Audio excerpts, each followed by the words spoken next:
am writing this under an appreciable mental strain, since by tonight I shall be no more.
Penniless, and at the end of my supply of the drug which alone makes life endurable, I can bear the torture no longer, and shall cast myself from this garret window into the squalid street below.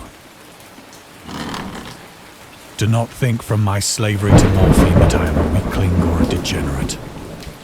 When you have read these hastily scrawled pages, you may guess, though never fully realize.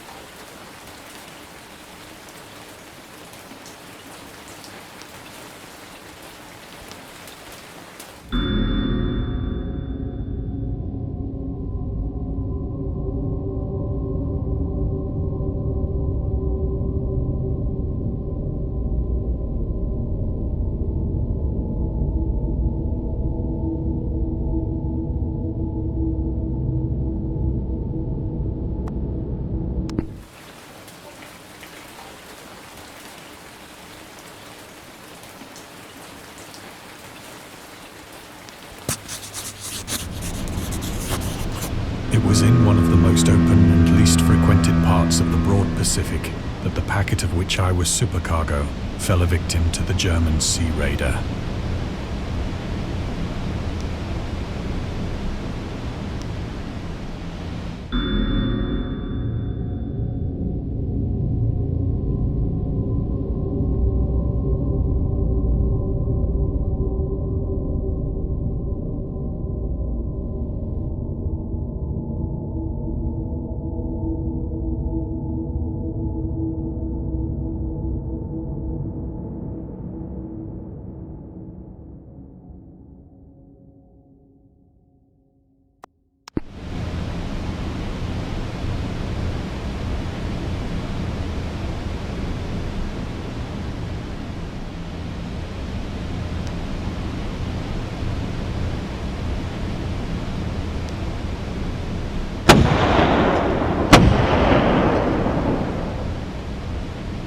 The Great War was then at its very beginning, and the ocean forces of the Hun had not completely sunk to their later degradation.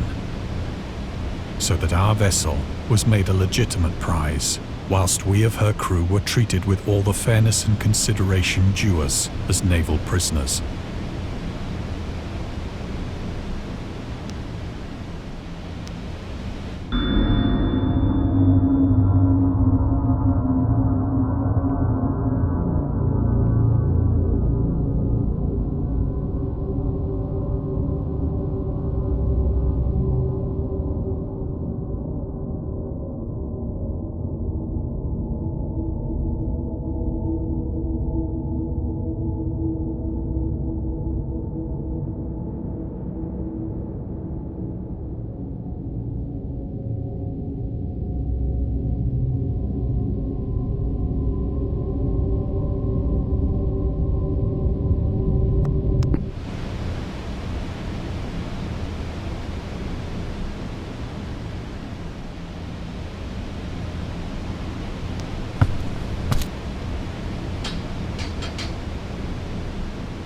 So liberal, indeed, was the discipline of our captors, that 5 days after we were taken, I managed to escape alone, in a small boat, with water and provisions for a good length of time.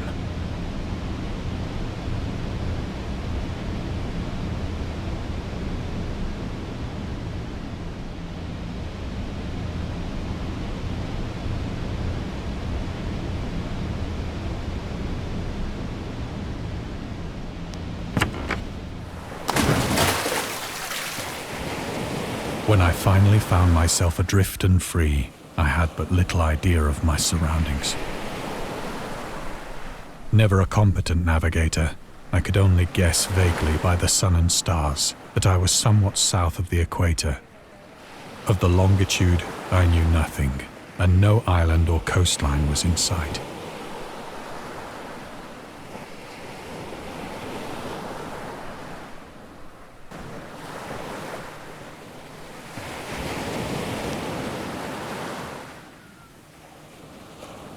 The weather kept fair, and for uncounted days I drifted aimlessly beneath the scorching sun, waiting either for some passing ship or to be cast on the shores of some habitable land.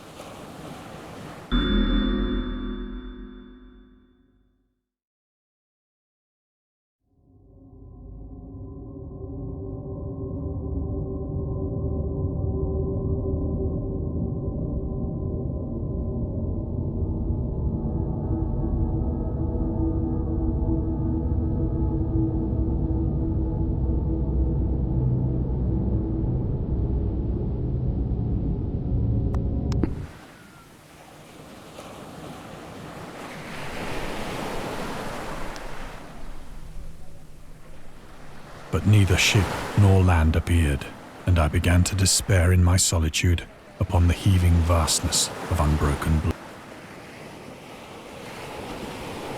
The change happened whilst I slept. Its details I shall never know, for my slumber, though troubled and dream-infested, was continuous.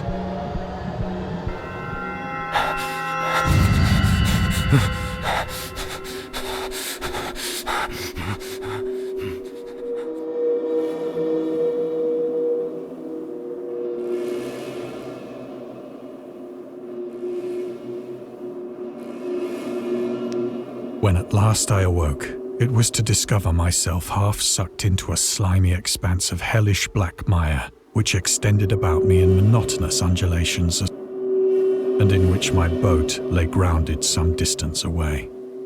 Though one might well imagine that my first sensation would be of wonder at so prodigious and unexpected a transformation of scenery, I was in reality more horrified than astonished. For there was in the air, and in the rotting soil, a sinister quality which chilled me to the very core.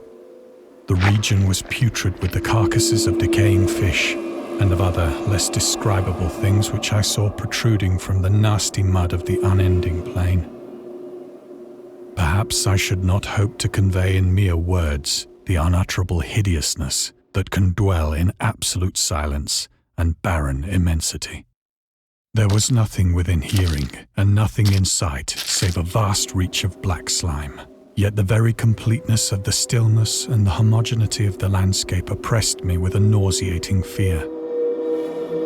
The sun was blazing down from a sky which seemed to me almost black in its cloudless cruelty, as though reflecting the inky marsh beneath my feet.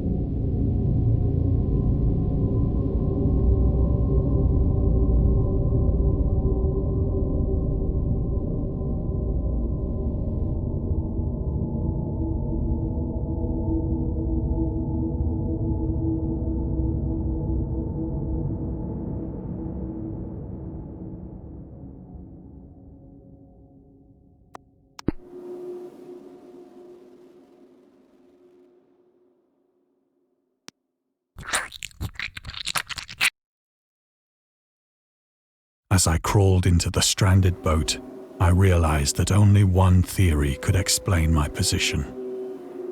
Through some unprecedented volcanic upheaval, a portion of the ocean floor must have been thrown to the surface, exposing regions for which innumerable millions of years had lain hidden under unfathomable watery depths. So great was the extent of the new land which had risen beneath me that I could not detect the faintest noise of the surging ocean, straining my ears as I might. Nor were there any seafowl to prey upon the dead things.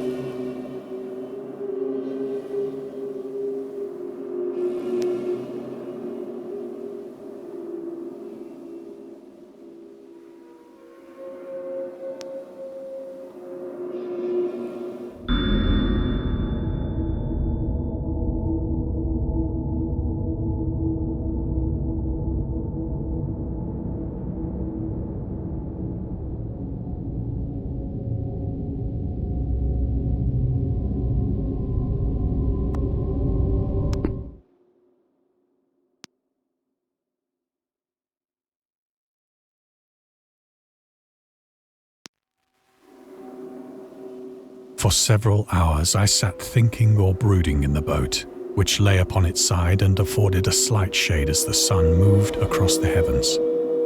As the day progressed, the ground lost some of its stickiness and seemed likely to dry sufficiently for traveling purposes in a short time. That night I slept but little, and the next day I made for myself a pack containing food and water, preparatory to an overland journey in search of the vanished sea and possible rescue.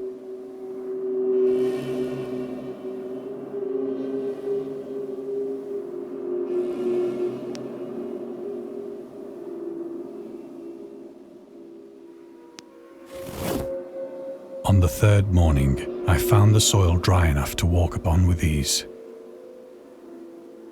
The odor of the fish was maddening, but I was too much concerned with graver things to mind so slight an evil, and set out boldly for an unknown goal.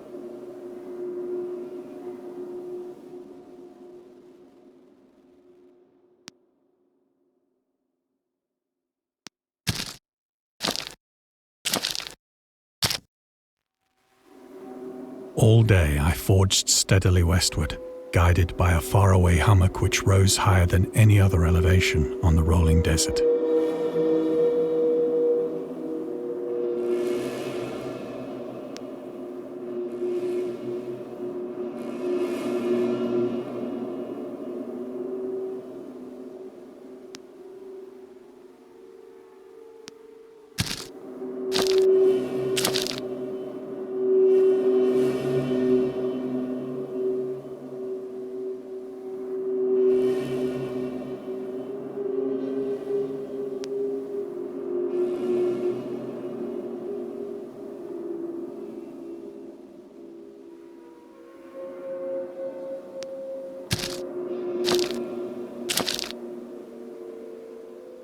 That night, I encamped, and on the following day still travelled toward the hummock, though that object seemed scarcely nearer than when I had first espied it.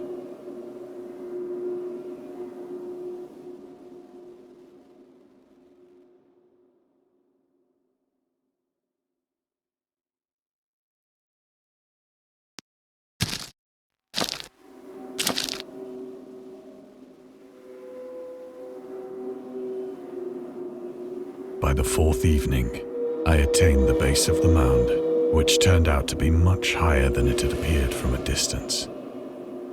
An intervening valley setting it out in sharper relief from the general surface. Too weary to ascend, I slept in the shadow of the hill.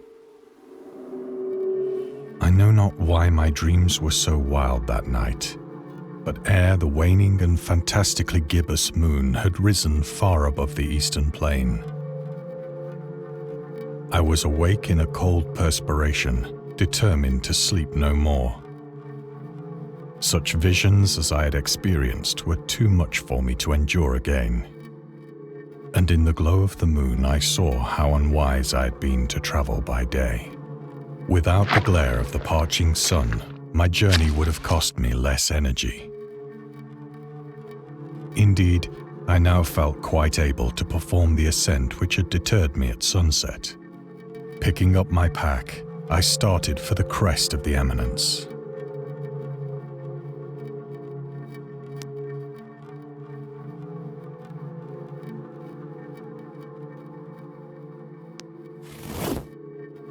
have said that the unbroken monotony of the rolling plain was a source of vague horror to me.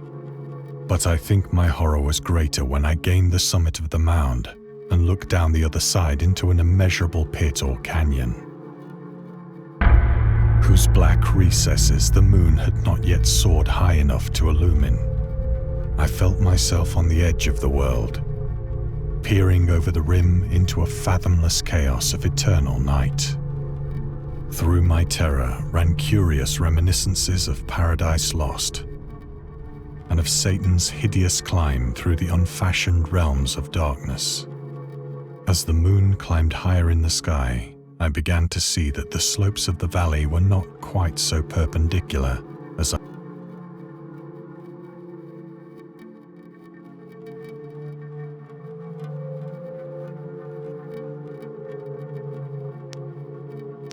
Ledges and outcroppings of rock afforded fairly easy footholds for a descent, whilst after a drop of only a few hundred feet, the declivity became very gradual.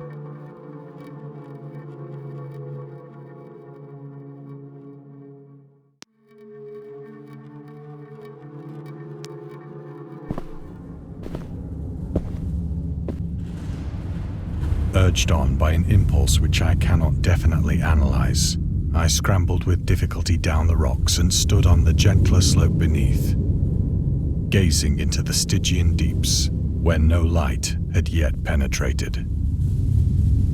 All at once, my attention was captured by a vast and singular object on the opposite slope, an object that gleamed whitely in the newly bestowed rays of the ascending moon.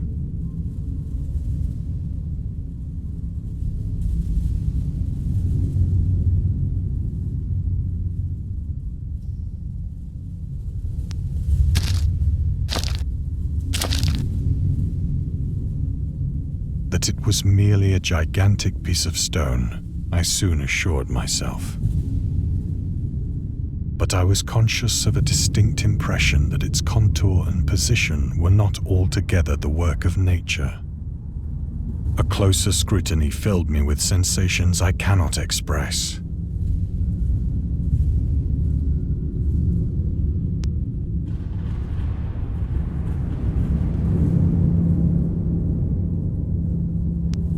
For despite its enormous magnitude and its position in an abyss which had yawned at the bottom of the sea since the world was young, I perceived beyond a doubt that the strange object was a well-shaped monolith, whose massive bulk had known the workmanship and perhaps the worship of living and thinking creatures.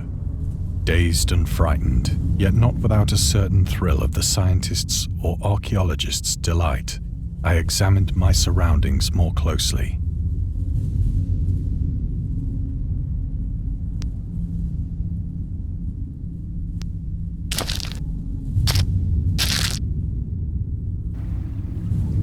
The moon, now near the zenith, shone weirdly and vividly above the towering steeps that hemmed in the chasm, and revealed the fact that a far-flung body of water flowed at the bottom, winding out of sight in both directions and almost lapping my feet as I stood on the slope. Across the chasm, the wavelets washed the base of the cyclopean monolith, on whose surface I could now trace both inscriptions and crude sculptures.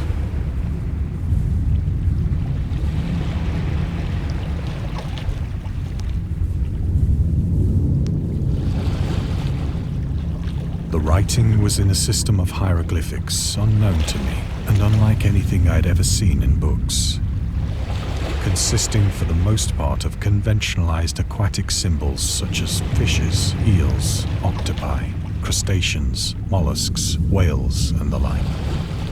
Several characters obviously represented marine things which are unknown to the modern world,